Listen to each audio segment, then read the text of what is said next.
Değerli arkadaşlar, bugüne kadarki toplantılarda toplumun farklı kesimlerinin görüşlerini dinledik. İş dünyasını dinledik, şehit ailelerini dinledik. Bu süreçte mağdur olan aileleri dinledik. İşverenleri dinledik, işçi sendikalarını dinledik. Çok farklı kesimleri dinledik. Dün öğretim üyelerini dinledik.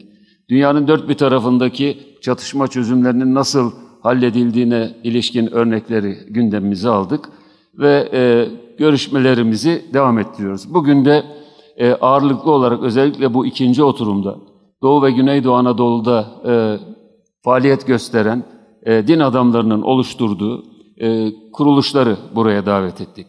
Sizlerin de hepinizin de söylediği gibi Türkiye'deki Türk ve Kürt halkının en temel ortak değerlerinden birisi Müslümanlıktır. Biz iki yönden kardeşiz.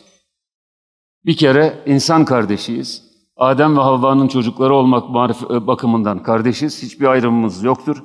İkincisi de Müslüman kardeşiyiz.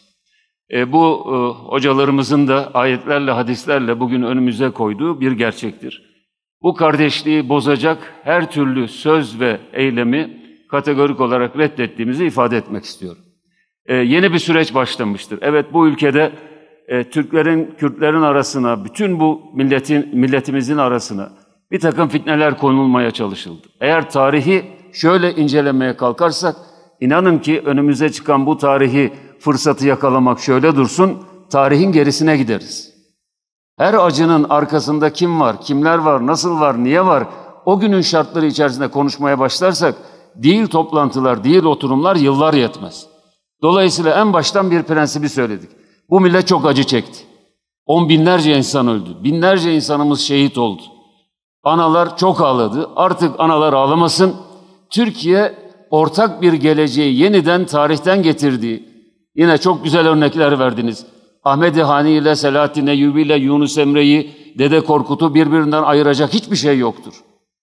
Ortak kültürümüz ve kimliğimiz içerisinde biz dün ne oldu bunları tartışmayı değil, yarın nasıl bir Türkiye'yi güçlü, müreffeh, Türküyle, Kürdüyle, Arabıyla hep beraber bir ve beraber olmuş, demokrasiyle, adaletle ve refahla güçlenmiş bir Türkiye'yi nasıl inşa edeceğiz bunu tabii ki konuşacağız. Dolayısıyla ben konuşmalarımızın bugünkü bu toplantıdaki en temel hususlardan birisi, evet, halkımızın %95'i Müslümandır. Hepimiz biliyoruz ki, bir kere daha çok güzel bir örnek olduğu için söylüyorum, özetini yapmış olan sözlerden birisidir. Hazreti Ali Efendimizin vali atadığı bir valisine, Mısır valisine söylediği nasihat fevkalade değerlidir. Bil ki insanlar iki sınıftır. Ya yaratılışta eşindir, ya dinde kardeşindir.